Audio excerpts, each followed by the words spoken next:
सच्चिदानंद सद्गुरु साईनाथ महाराज की जय। घेऊन पंचारते करू बाबांची आरती,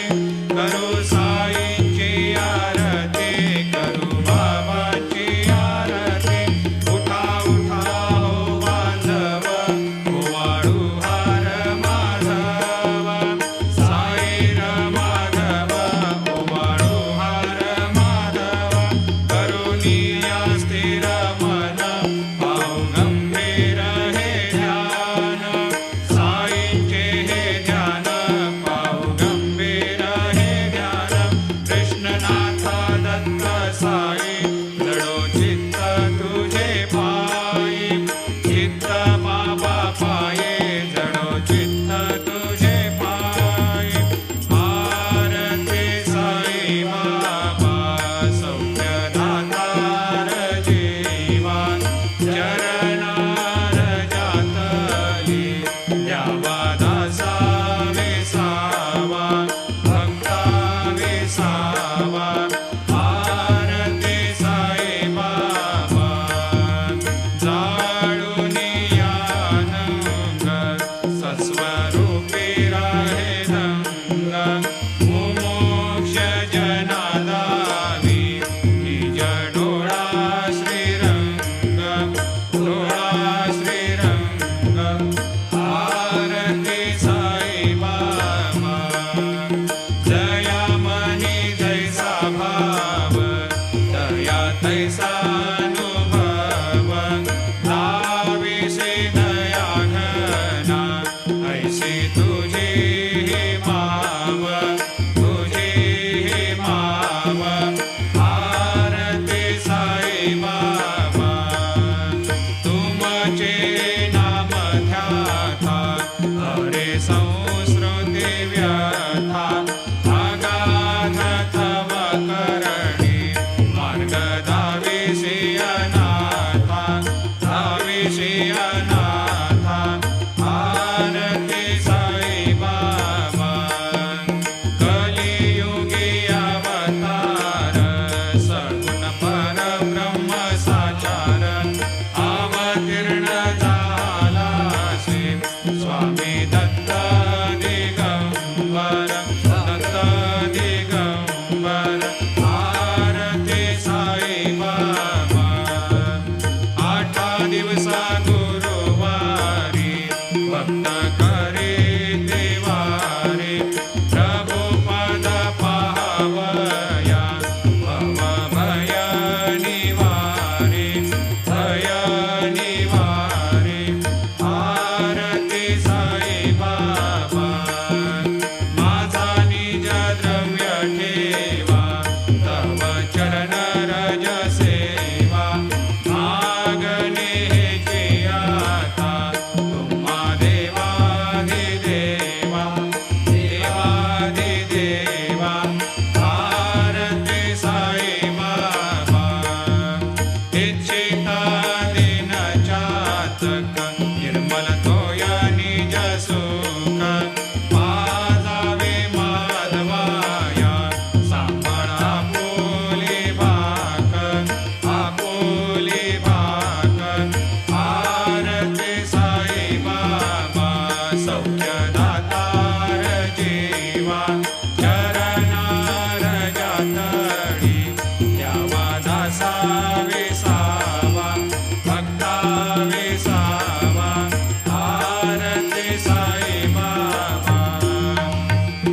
जय देव दत्तावधूता, हो साई अवधूता, जोडून करताव चरणी ठेवी तो माता। जय देव अवतरसे तू येता, धर्माते ग्लानी, नास्तिकांनाही तुला विसी निज भजनी, दाविसी नाना लीला असंख्य रूपानी, हरिसे दीनांचे तो संकट दिन रजनी। जय देव दत्तावधूता, हो साई अवधूता, जोडून करताव चरणी ठेवी तो माता। जय देव यवन स्वरूपी ऐक्या दर्शन त्वादिथले, संशय निरसनिया तद्वैता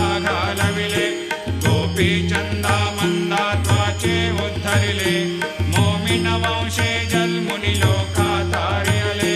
जय देव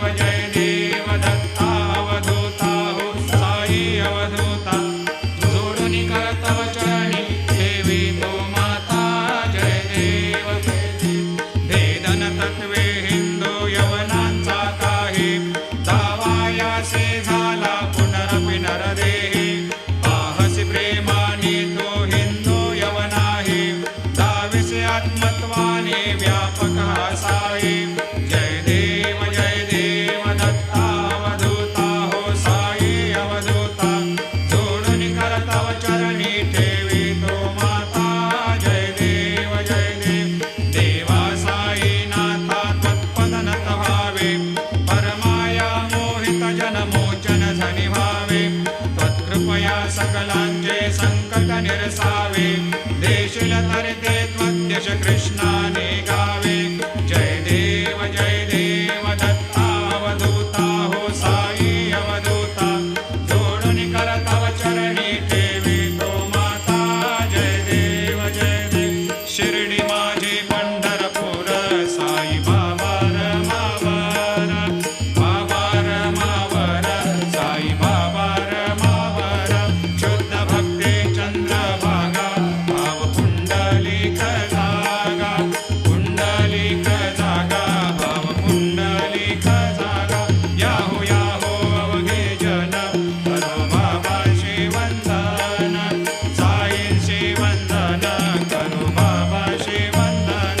गणू म्हणे बाबा साई धाम पाव माझे आई धाम पाव माझे आई घालील लोटांगण बंदीन चरण डोळ्यान पाहिन रूप तुझे प्रेमी अलंकेन आनंदी पूजन भावे वायन म्हणे नमः त्वमेव माता पिता त्वमेव बंधु सखा त्वमेव विद्या द्रविणं त्वमेव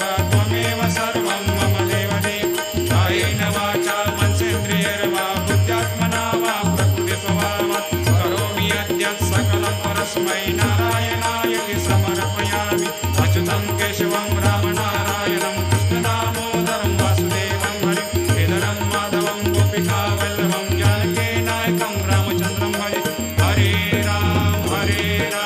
राम राम हरे हरे हरे कृष्ण कृष्ण कृष्ण हरे हरे श्री गुरुदेव दत्त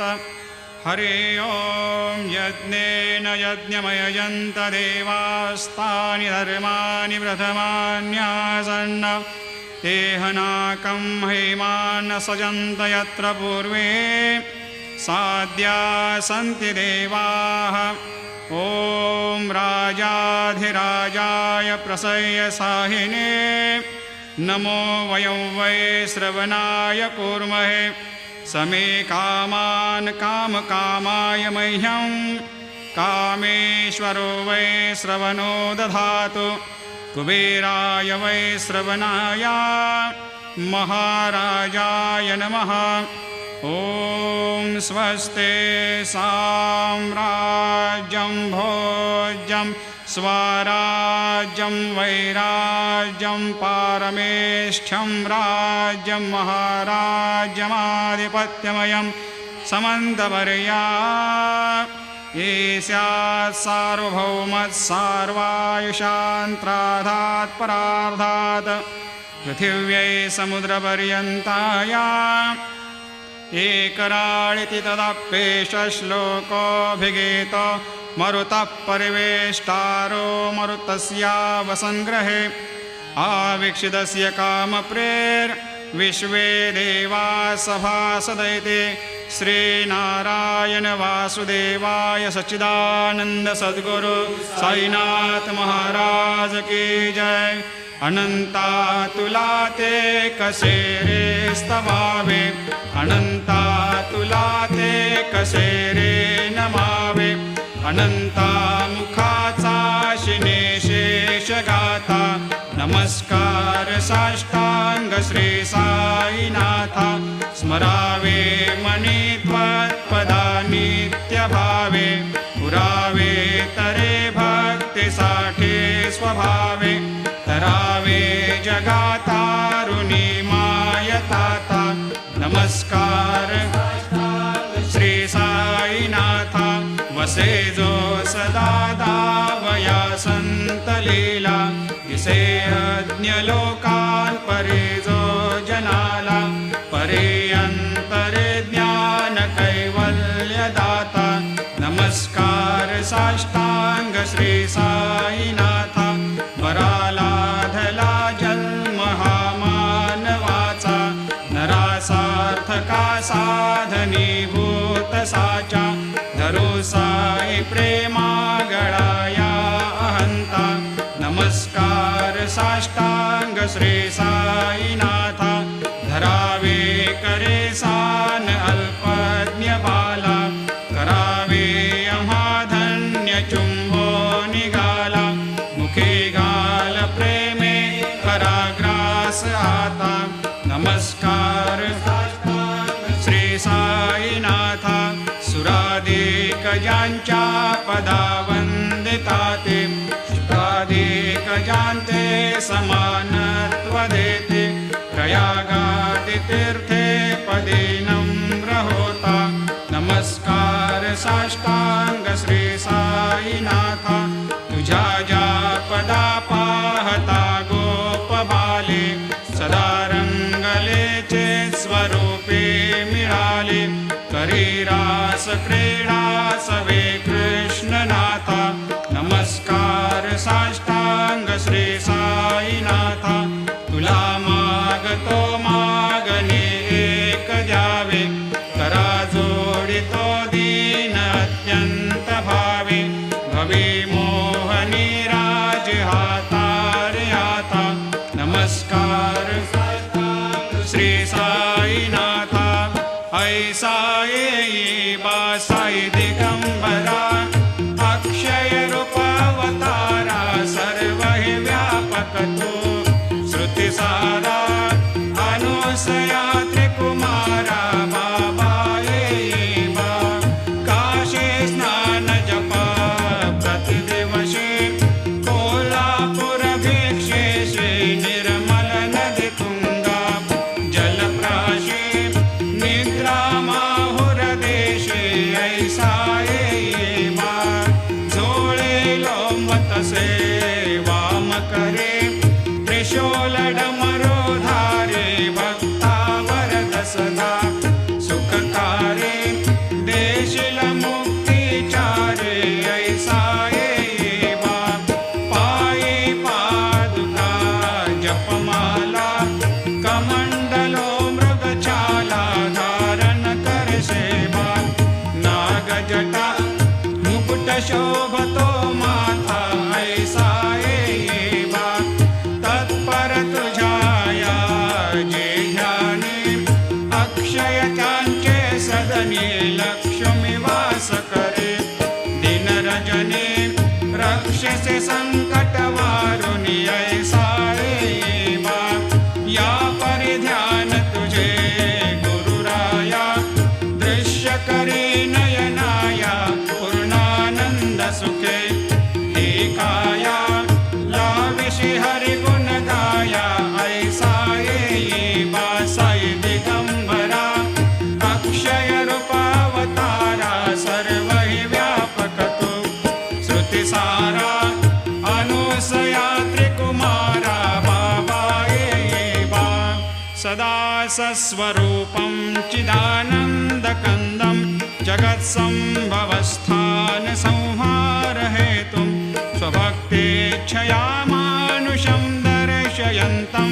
नमामीश्वरं सद्गुरुं साईनाथं भवद्वांत विध्वंसमार्तण्डमीड्यं मनोवागतीतं मुनिर्ध्यानगम्यं जगद्व्यापकं निर्मलं निर्गुणत्वां नमामीश्वरं सद्गुरुं साईनाथं भवाम्भोधिमग्नार्दितानां जनानां स्वपादाश्रितानां स्वभक्ते प्रियाणां समुद्धारणार्थं कलौ सम्भवन्तं नमामीश्वरं सद्गुरुं साईनाथं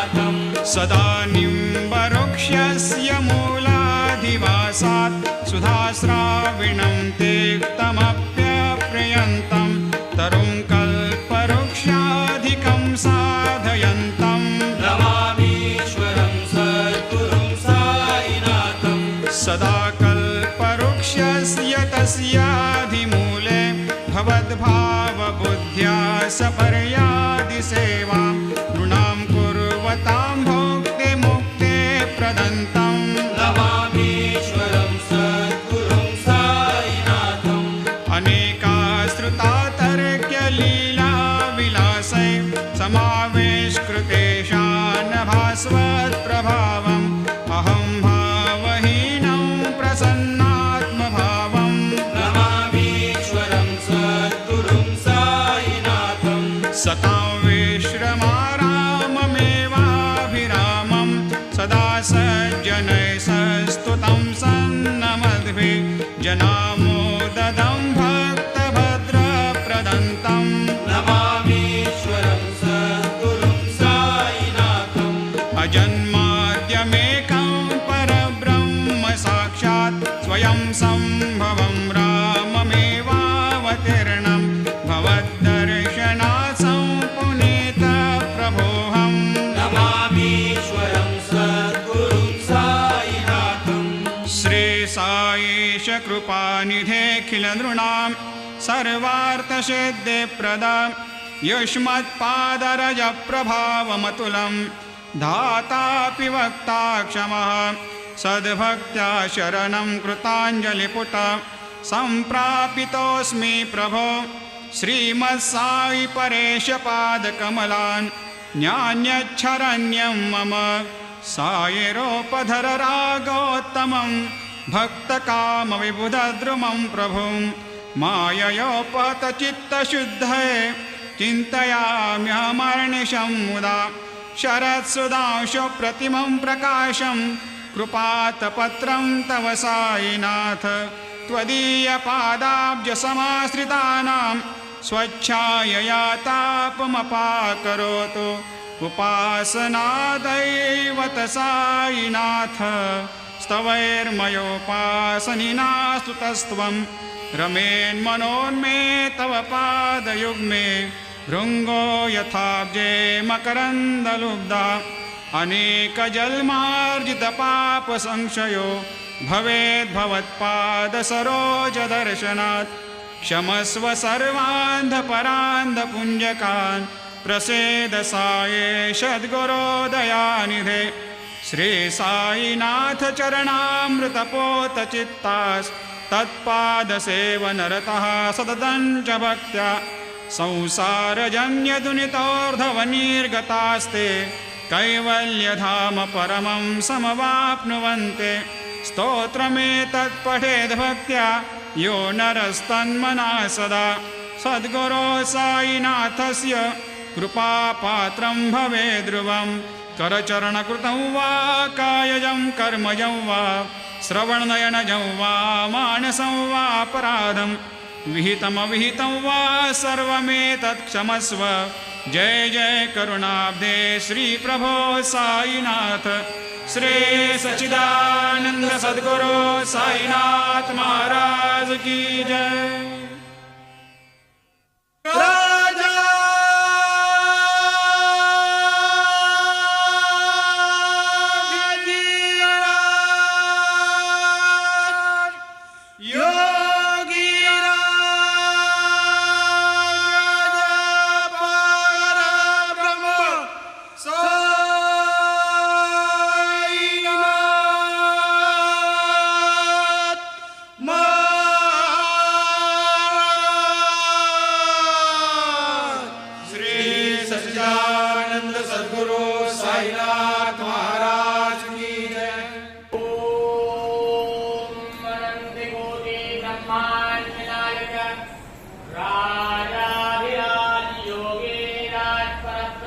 श्री सच्चिदानंद